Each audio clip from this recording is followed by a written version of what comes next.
Bonjour à tous, nous sommes sur Torah TV, il est 15 heures et nous allons faire ensemble la suite de la fête de Pessah que nous avons commencé déjà les jours précédents.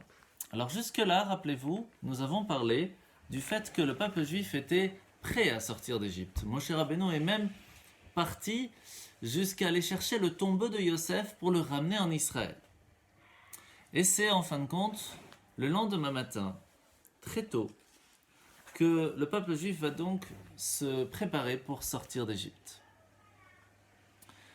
Dans chaque génération, il y avait des incroyants, des sceptiques, des gens qui n'étaient pas tout prêts. Est-ce que oui, on va sortir, on va pas sortir. Ils avaient quand même assez peur. Et c'est comme ça qu'en fin de compte, Hachem a prouvé que quoi qu'il se passe, c'est lui qui gérait et on a pu en fin de compte sortir d'Égypte. À partir de là, on a cette mitzvah de se rappeler tous les jours de la sortie d'Égypte. Pas seulement pour se rappeler qu'on est sorti d'Égypte il y a tellement d'années, c'était en 2448 et on est en 5780. Non, c'est parce que en fait, tous les jours, nous devons essayer de sortir d'Égypte. Et pour sortir d'Égypte, c'est pas évident, parce que chacun a son Égypte, chacun a son petit quelque chose qui le bloque, qui l'empêche d'avancer dans la vie. Et c'est pour cela qu'une grande mitzvah va venir ce jour-là, la mitzvah de sanctifier le premier-né. Tous les premiers-nés vont être spéciaux, et que ce soit d'un humain ou que ce soit même d'un animal, ils vont être spéciaux, et donc ils seront prévus pour Hachem. Que va-t-il se passer lorsque nous allons sortir d'Égypte? Après la mort de, en fin de compte, centaines de milliers d'Égyptiens avec les 10 plaies, c'est beaucoup, Pharaon va être très fâché et va nous renvoyer de l'Égypte.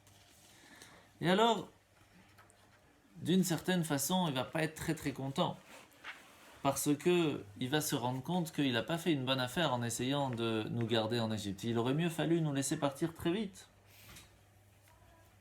Mais de l'autre côté, il va être très triste de voir que le peuple juif est sorti d'Égypte. Parce qu'il va se dire, mais attention, qu'est-ce qui va se passer maintenant? Il n'y a plus d'esclaves. Alors qu'est-ce que l'on va faire? Qui va travailler? Il faut que les juifs reviennent. C'est pas possible.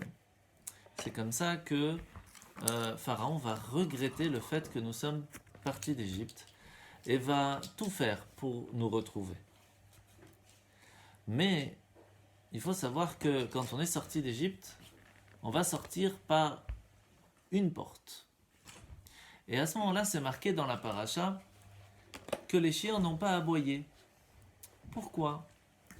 En fait, Pharaon, grâce à la magie, avait réussi à faire quelque chose d'assez intéressant. C'est que lorsque quelqu'un sortait sans permission de l'Égypte, s'il sortait par la porte de la vache, toutes les vaches commençaient à meugler. Et donc il savait que quelqu'un sortait. Donc c'était impossible de sortir d'Égypte si on n'avait pas l'autorisation. Et lorsqu'ils sont sortis par la porte du chien, aucun chien n'a aboyé à ce moment-là. Pourquoi? En fait, il faut savoir que tous les animaux aussi font leur prière. Ils parlent avec Dieu, ils remercient, ils disent s'il te plaît donne-moi à manger aujourd'hui et merci de m'avoir donné à manger. Autant on comprend comment c'est important nous aussi avant de manger, après avoir mangé, de dire s'il te plaît et merci quand on fait la bracha. Mais il y a un animal qui lui ne fait pas. C'est le chien. Pourquoi? Parce que lui il dit mais moi j'ai pas besoin de demander à Dieu puisque j'ai un maître, je demande à mon maître et lui il me donne. C'est un petit peu comme quelqu'un qui dit mais moi j'ai pas besoin de demander à Dieu qui me donne de la nourriture ou qui me donne de l'argent. Je demande à mon patron, il me donne mon salaire et ça suffit. Et en fait non, ça suffit pas. Il faut demander à Dieu qu'il nous aide tous les jours. Et à ce moment-là, tout le monde a pu voir dans le monde entier que c'est Hachem, c'est Dieu qui nous a fait sortir d'Égypte. Et c'est pour cela que même les chiens n'ont pas aboyé à ce jour-là. À ce moment-là, par où sommes-nous passés? En fait, la première chose que l'on sait, c'est que le peuple juif n'est pas sorti d'Égypte et directement allé traverser le pays des Pélishtim, des Philistins. Non, surtout pas. Alors pourquoi? Parce que ça aurait été très dur de devoir faire encore une guerre alors qu'ils venaient de sortir d'Égypte. Il ne faut pas croire comme on voit dans les films où le peuple d'Égypte, le peuple juif quand il sort d'Égypte, il est tout bien, il est heureux, et c'est facile et tout va bien. Pas du tout. Il faut s'imaginer que le peuple juif, ils étaient les trois quarts avec un bras en moins, un pied cassé, avec un œil qui ne voit pas. Ils étaient esclaves, ils devaient travailler très dur, donc c'était pas facile pour eux de travailler. Et donc ils étaient malades, c'était pas facile de devoir sortir d'Égypte comme ça. Surtout que avec leurs difficultés, ils étaient malades, ils n'étaient pas très bien, et ils n'avaient pas beaucoup à manger. Sortir dans le désert comme ça sans savoir où aller, c'est pas facile avec tous les enfants à s'occuper. Et donc, rajouter le fait en plus de devoir se battre contre les Pélishtim, c'était pas quelque chose d'évident. Surtout, il faut savoir que quelques temps auparavant, donc un petit peu avant, il y a une partie du peuple juif qui a voulu sortir d'Égypte sans attendre que Moshe vienne les faire sortir. Ils ont dit ça y est, on a passé les 210 ans, on doit partir, on doit sortir, mais c'était trompé dans le décompte. Et ils ont dit nous on sort, on s'en fout. Et ils se sont sauvés. Et ils ont réussi à sortir. Le problème, c'est que comme c'était pas le moment, eh bien les Pélishtim les ont rattrapés et les ont tous tués. Et ils ont carrément les laissés morts comme ça dans le désert. Et donc si les Juifs allaient passer devant, ils allaient les voir, ils allaient être tristes, ils allaient dire mais nous aussi on va mourir dans le désert, ils allaient être décourageux. Et c'est pour cela qu'ils ont fait tout le tour du désert pour ne pas passer devant, pour ne pas être découragés. En fin de compte, le peuple juif va donc sortir du peuple juif, de l'Égypte, et il va leur donner plein de choses. Il va leur donner déjà des nuages, des nuées, qui vont venir et qui vont les protéger dans le désert, pour que s'il y a du soleil, eh bien ça fait qu'ils n'ont pas trop de soleil. Sur les côtés, ça les protégeait pour ne pas qu'il y ait des flèches ou des méchants qui viennent. Par terre, il y avait un nuage aussi, s'il les protégeait des serpents et des scorpions. Donc c'était vraiment magnifique. Il y avait un nuage qui les guidait, qui les amenait là où il fallait. Pendant la nuit, il y avait une grande colonne de feu qui leur illuminait le passage et qui leur montrait où il fallait aller. Donc c'était assez magnifique. Et comme on va voir plus tard, on va recevoir du pain du ciel. Il y aura de l'eau miraculeuse qui va venir par le puits de Myriam. Donc plein de choses extraordinaires. Et sur ça, on raconte l'histoire de Onkelos. Onkelos était le neveu de l'empereur Hadrien, le romain Hadrien, César, qui un jour va demander à son oncle, qui était donc Hadrien, il va lui dire « J'ai une question pour toi, mon cher empereur, mon cher oncle. Je veux faire du business, comment je dois faire ?» Alors il lui dit « C'est très simple. Tu vas acheter quelque chose que les gens n'ont pas spécialement besoin. Et tu vas créer le besoin. Et à force, comme tu l'as acheté pas cher, tu vas le revendre très cher. C'est comme ça que tu vas gagner beaucoup d'argent. » Bonne idée.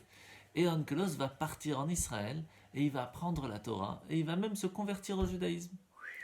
Et alors, un jour, quand l'empereur romain, son oncle, Hadrien, va le voir, va entendre ça, il va dire « Envoyez des soldats tout de suite là-bas. » Alors, les soldats arrivent chez Onkelos, ils disent « Qu'est-ce que c'est que cette histoire? Viens avec nous. » Alors, Onkelos leur dit « Mais attends une seconde, on va pas partir comme ça. D'abord, est-ce que vous vous rendez compte que Hachem, lorsqu'il était dans le désert, c'est lui qui les a guidés, c'est pas le peuple qui garde le flambeau, qui garde la torche pour montrer le chemin à son roi, c'est le roi qui a montré le chemin au peuple. C'est assez extraordinaire quand même. » Et alors, même les soldats se sont convertis. Alors, Hadrien, il va renvoyer d'autres soldats.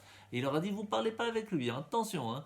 Il dit, il n'y a pas de problème. Ils arrivent et ils le prennent sans lui dire. Et il dit, attendez, juste j'embrasse la mezouza. Il dit, qu'est-ce que tu viens de faire? Il dit, je t'explique. En général, quand tu vas en guerre, qui c'est qui va devant? C'est qui? C'est le soldat ou c'est le roi? C'est le soldat, le roi il est derrière, il est protégé. Il dit, tu vois, chez nous, c'est pas la même chose. C'est Dieu qui s'est mis, qui a protégé, qu'il n'y a pas de flèches qui viennent faire du mal au peuple juif. C'est pour ça qu'on embrasse la mezouza qui nous protège, Dieu. Il dit, wow, c'est trop magnifique. Eux aussi sont convertis. Jusqu'à qu'ils ont envoyé des autres soldats qui vont amener chez Hadrien et que l'histoire va se finir. En fin de compte, Onkelos, cet homme extraordinaire, va traduire toute la Torah en araméen. Et chaque fois que vous ouvrez un Chumash, un livre de Torah, vous verrez la traduction de Onkelos. De là, nous apprenons une chose extraordinaire. Hachem nous a protégés dans le désert. Vous voyez comment il est gentil. Et à ce moment-là, le peuple d'Israël va avancer, on va arriver à la ville de Sukkot. On l'appelle Sukkot parce que et on avait cette soukha qui nous protégeait, ce nuage. Et puis on va arriver jusqu'à presque arriver devant la mer Rouge. Et là, qu'est-ce qui va se passer? on va arriver devant la ville de Pithom, et c'est là que le peuple égyptien, avec Pharaon va dire à tous les soldats, prenez les meilleures charrettes, les meilleurs soldats, les meilleurs boucliers, les meilleures épées, les meilleures lances, les plus belles avec plein de diamants, plein d'or, et on va venir, on va faire la guerre, on va ramener les Juifs en Égypte. Ouh là là, et quand les Égyptiens ils courent, ils les rattrapent, ils arrivent devant Baal Tsephon. C'est un endroit en face de la mer Rouge, encore en Égypte, que là restait une seule idole, une seule statue, que toutes les autres statues en Égypte étaient cassées, sauf celle-là. Alors Pharaon, il a dit, c'est trop super, regardez, le dieu d'Égypte n'a pas réussi à casser le dieu Baal Tsephon, c'est sûr qu'on va gagner contre eux, venez, on y va. Et ils croyaient qu'ils allaient gagner, mais non. Et c'est ce qu'on va voir. Donc d'abord, qu'est-ce qui va se passer? Hachem va mettre cette colonne de feu devant les Égyptiens, ils ne pourront pas passer pendant plus d'un jour. Et la plaie de l'obscurité, vous vous rappelez qu'il n'y avait que 6 jours. Eh bien, le 7e jour va commencer une grande obscurité et ils ne pourront rien voir. Sauf que, à ce moment-là, le peuple juif va avoir très peur parce qu'il va voir les Égyptiens arriver. Quoi faire? Et en plus de ça, ils vont voir plein de choses. Ils vont voir dans le ciel l'ange protecteur de l'Égypte qui était au-dessus, qui allait protéger les Égyptiens pour essayer de nous faire du mal à nous. Ils se sont dit, mais attends une seconde, on n'a pas assez souffert, combien on a besoin? Et c'est à ce moment-là que tout le monde a eu très peur. Alors, Dathan et Aviram et tous ceux qui étaient avec lui, ils ont dit à Moshe, pourquoi tu nous as fait sortir d'Égypte? Regarde, on aurait mieux valu rester là-bas, ça aurait été plus facile, maintenant on fait quoi? Les tzadikim, ils ont dit, mais attendez, Chakei Amenot, tu verras que Hachem il va nous sauver. Mais en fin de compte, il y a eu à peu près 4 sortes de personnes. Il y en a qui ont dit, vous savez quoi? On va aller se rendre. Au moins les Égyptiens ne vont pas nous tuer, même si on sera esclaves, au moins on va vivre. Et les gens, ils ont dit, mais non, pas du tout. On est sorti d'Égypte, c'est fini. Au moins, on va aller faire la guerre. On va se battre même si on meurt, mais on va pas repartir en Égypte. Et les autres, ils ont dit, non, on a trop peur, on va pas faire la guerre, on n'a qu'à sauter dans l'eau et on va mourir. Je préfère mourir libre que vivre en esclavage. Et les 4e, ils ont dit, non, on va prier, on va faire beaucoup de prières, tu vas voir, tout va bien se passer, Dieu va nous aider. Et alors, qui avait raison? Et c'est là que Hachem va dire à Moshe, personne n'a raison. C'est pas le moment ni de se battre, ni de se rendre, ni de faire la prière, ni de se suicider, chas shalom, rien du tout. Maintenant, il faut avancer. Alors attends, mais il y a la mer devant nous, qu'est-ce qu'on avance? Comment tu veux qu'on avance? On ne peut pas avancer, il y a de l'eau. Et Hachem, il nous dit, c'est pas ton problème qu'il y a de l'eau. Je t'ai dit d'avancer, tu avances. Moi, je m'occupe du reste. C'est là que une personne extraordinaire va venir. Narshon ben Aminadav, de la tribu de Yehuda. Il va dire, Hachem, il a dit on avance. Et il marche dans l'eau. Et l'eau, elle monte, et elle arrive là. Et c'est là que la tribu de Binyamin, il dit, regardez, la tribu de Yehuda a eu confiance en Dieu, il est rentré dans l'eau, nous aussi on rentre. Et la tribu de Yehuda, il dit, non, il ne faut pas laisser Binyamin, c'est nous qu'on va rentrer. Hachem, il a vu que les deux, Binyamin et Yehuda, avaient tellement confiance en Dieu qu'il a dit, vous deux, je vais vous donner un grand cadeau. La tribu de Binyamin, dans votre territoire, c'est là qu'il y aura le temple, le Beth Amikdash, à Jérusalem. Et Yehuda, tous les rois seront de la tribu de Yehuda. Parce que vous avez eu confiance en moi. Et c'est ce qui va se passer. À ce moment-là, lorsque l'eau va arriver jusque-là chez Narshon ben Aminadav, Hachem va dire à Moshe, lève ton bâton, faut que tu fasses un petit quelque chose, lève ton bâton. Et là, la mer va s'ouvrir pendant toute la nuit, il y a un vent d'est qui va souffler, la mer va s'ouvrir. En combien? En 12 ou 13 passages. Pourquoi? Parce qu'il fallait que chaque tribu puisse passer et on va voir tous les miracles qui vont se passer. Donc tous les tribus vont passer, mais il y avait aussi des Égyptiens, ils ne savaient pas par où passer, par quelle tribu. C'est pour ça qu'il y avait un 13e passage que les Égyptiens qui sont sortis d'Égypte vont eux aussi passer par là. Et pendant toute la nuit, ils vont passer, ça va prendre du temps. Ils étaient plus de 3 millions de personnes quand même, c'est pas rien du tout. Et c'est là que, à ce moment-là, il va y avoir plus de 10 miracles qui vont se passer dans la mer Rouge. D'abord, il faut savoir que la mer au début n'était pas très d'accord de s'ouvrir, parce qu'elle a dit, mais c'est ma nature de rester fermée, pourquoi je vais m'ouvrir? Et là, Hachem, il va lui rappeler une chose très importante. Il va lui dire, quand je t'ai créé, je t'ai dit, quand il va falloir s'ouvrir devant un tzaddik, devant un juste, tu devras le faire. C'est pour ça que je t'ai créé. Donc tu dois le faire. Tu ne vas pas changer ta nature. Ta nature, c'est de t'ouvrir maintenant pour l'ouverture de la mer Rouge.